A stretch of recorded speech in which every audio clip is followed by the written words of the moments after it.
Good morning friends. आज हम लोग बहुत ही इम्पोर्टेंट टॉपिक लेने वाले हैं जिसका नाम है किरचॉफ्स लॉ। सबसे पहले तो मैं आपको बता दूं कि किरचॉफ्स लॉ हम लोग यूज़ क्यों करते हैं। हमारे पास जहाँ भी ओम्स लॉ हम अप्लाई नहीं कर पाते हैं तो वहाँ पर उन कॉम्प्लिकेटेड सर्किट्स में हम किरचॉफ्स लॉ का यूज़ करते हैं। बेसिकली अगर सपोज करिए हमने किसी सर्किट में ओम्स लॉ का इस्तेमाल करते हुए उस सर्किट को सॉल्व भी कर लिया तो हमें बहुत प्रॉब्लम्स होती हैं। तो इस वजह से हम जो है किरचॉफ्स लॉ का इस्तेमाल करते हैं। किरचॉफ्स लॉ हमारे पास दो हैं। पहला है किरचॉफ्स करंट लॉ और फिर दूसरा है Kirchhoff's voltage law. Kirchhoff's current law को हम लोग बोलते हैं जंक्शन लॉ, ठीक है, और इसको हम लोग बोलते हैं लूप रूल। तो आज की क्लास में बेसिकली हम फोकस करेंगे किरचॉफ्स जंक्शन लॉ पे, ठीक है। तो मैं इसको किरचॉफ्स वोल्टेज लॉ को हटा देता हूँ। अब देखिए, अकॉर्डिंग टू दिस लॉ, इस लॉ के अकॉर्डिंग क्या है, मैं पहले उस चीज़ को आपको बताता हूँ।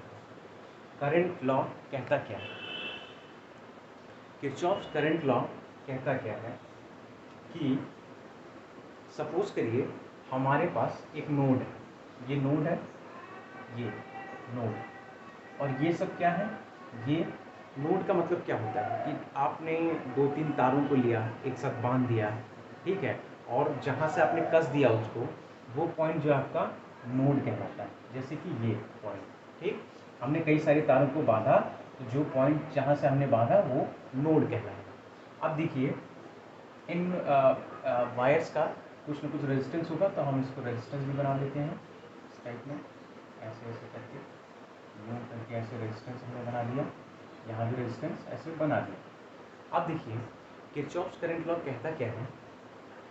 किरचॉफ्स करंट लॉ कहता है कि इस नोड पर जितनी भी करंट एंटर करेंगी यानी कि अंदर की तरफ जाएगी, उतनी ही करंट इस नोड से बाहर की तरफ जाएगी। क्लियर?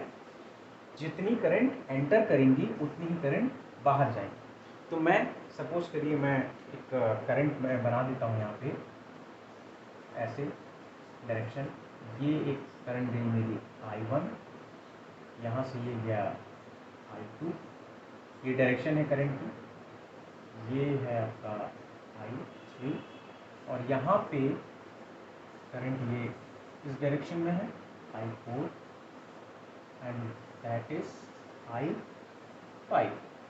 क्लियर?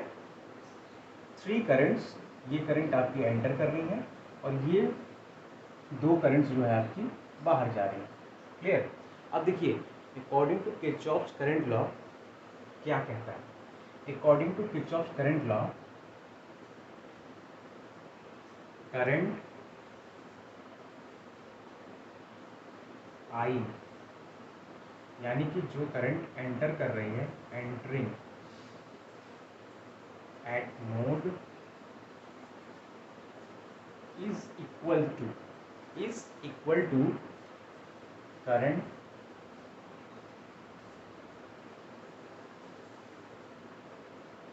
ये current leaving the node. Clear? मतलब कि जो करंट यहाँ से एंटर कर रही है, ये यहाँ से, उनका सम बराबर होगा जो करंट यहाँ से जा रही है। क्लियर? तो जैसे यहाँ से हम अगर लिखेंगे तो हमारे पास इक्वेशन बन जाएगी, ये तीन करंट एंटर कर रही हैं तो I1 plus I2 plus I3 बराबर किसके? जो करंट बाहर निकल रही है, यानी कि I4 प्लस I5। क्लियर? अब देखिए, क्योंकि करंट ये आपका बेसिकली क्या है? अलजेब्रिक सम है ये, क्योंकि करंट बेसिकली आपका वेक्टर क्वांटिटी तो है नहीं। इसकी डायरेक्शन क्या होती है? इसकी डायरेक्शन बेसिकली जो आपको वायर है, वायर की जो ये है लेंथ, उसकी लेंथ में जो डायरेक्शन है लेंथ की जो डायरेक्शन है उसी डायरेक्शन में आपका करंट फ्लो करता है। तो यहाँ हम लोग बेसिकली इसको क्या करेंगे, इसको हमने कहा अलजेब्रिक सम, क्योंकि वेक्टर की तरह हम ऐड कर नहीं रहे हैं, तो इसको बेसिकली हम लोग कहेंगे अलजेब्रिक सम। ठीक है, algebraic sum of this current, यानी कि I1 I2 I3 current is equal to I4 I5 जो करंट लीव कर रही है। क्लियर? तो अब देखिए हमें बेसिकली यहाँ पर एक तो ये डेफिनेशन हो गई कि the sum of total currents entering at node is equal to the sum of currents leaving from the node. ठीक, अब इसको हम एक तरीके से और लिख सकते हैं ऐसे, I1 plus I2 plus I3। अब इसको मैं इधर लेके आ जाऊँ, ये क्या हो जाएगा, minus I4 plus minus I5 बराबर 0। तो यहाँ से हमारी कौन सी डिफिनेशन निकल गई, यहाँ से हमें एक और डिफिनेशन मिल गई। वो डिफिनेशन क्या है, the sum of currents entering at node is equal to 0। Clear? इस वाली इक्वेशन से हमें मिल गई, इक्वेशन फर्स्ट इक्वेशन सेकंड से। अब देखिए यहाँ पर बेसिकली क्या है कि करंट का सम 0 है, ये आपकी ये डेफिनेशन यहाँ से निकल के आ गई। क्लियर? ये हमारे पास किरचॉफ्स करंट लॉ है। अब देखिए किरचॉफ्स करंट लॉ बेसिकली क्या हो, किस पे बेस्ड होता है, ये बेस्ड होता है कंजर्वेशन ऑफ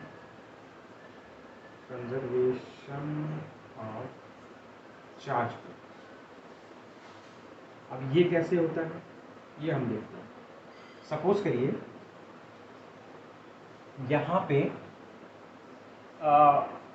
सपोज करिए आप मान के चलिए कि किरचॉफ्स लॉ जो है कुछ ऐसा कुछ होता नहीं है, तो हम क्या कहेंगे, हम इसको इस तरीके से लेंगे कि सपोज करिए जितनी करंट एंटर कर रही है और जितनी करंट बाहर निकल रही है ये बराबर नहीं है। ठीक है, तो हम इसको लेके चलते हैं कैसे, I1 यानी कि जितनी एंटरिंग करंट है वो बराबर नहीं है, वो ज़्यादा है जितनी करंट्स लीव कर रहे हैं। ठीक है, तो अब यहाँ पे आप क्या देख रहे हैं कि ये तीन करंट्स I1 I2 I3, ठीक है, ये जो एंटर कर रही हैं इस तरफ और जो करंट यहाँ से लीव कर रही हैं बाहर की तरफ, ये अगर इक्वल नहीं है तो इसका ये मतलब हुआ कि यहाँ पर कुछ ना कुछ चार्ज स्टोर हो रहा है। क्यों? क्योंकि यहाँ से तीन करंट्स एंटर कर रही हैं, जो करंट यहाँ एंटर कर रही हैं और इसका सम अगर इसके इक्वल नहीं है इन दोनों के, तो इसका मतलब कि यहाँ कुछ ना कुछ चार्ज स्टोर हो रहा है, तभी वो घट के आगे इन दोनों में मतलब माइनस होके जा रहा है, तभी तो ये कंडीशन आपकी अराइज होगी। ठीक है, लेकिन ऐसा पॉसिबल है क्या? ऐसा पॉसिबल नहीं है। क्यों? क्योंकि यहाँ पे आप चार्ज स्टोर कैसे कर सकते हैं, यहाँ पे आपका इस नोड पे चार्ज स्टोर नहीं होगा। चार्ज स्टोर होने का मतलब है कि वहाँ कैपेसिटर फॉर्म हो, ठीक है, प्लस और माइनस की प्लेट्स। तो हम इस कंडीशन को देखते हैं, ये कंडीशन है रॉन्ग। क्लियर? अब देखिए, या तो एक कंडीशन और हो सकती है कि जितनी भी करंट्स लीव कर रही हैं,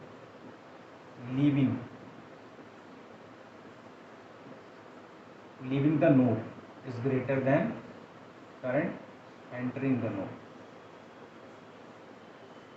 अब इस कंडीशन का क्या मतलब हुआ? इस कंडीशन का मतलब हुआ कि ये जो करंट निकल रही है बाहर की तरफ, ये ज़्यादा है जो करंट एंटर कर रही है नोड पे उनसे।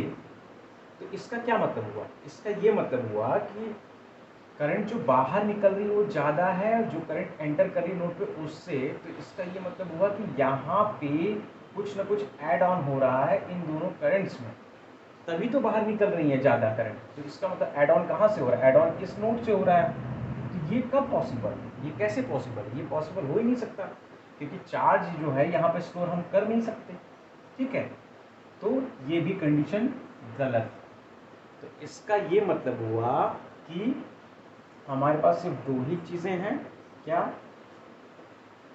Total number of currents entering at node is equal to total number of currents leaving the node, और ये होगा एल्जेब्रिक सम, यानी कि एल्जेब्रिक सम इन तीनों करंट का बराबर होगा किसके, जो टोटल करंट एंटर कर रही हैं उनका algebraic sum is equal to total currents leaving the node. Clear, इससे या फिर कह लें total number of currents entering at this node उनका सम, यानी algebraic sum of total currents entering at this node is equals to 0।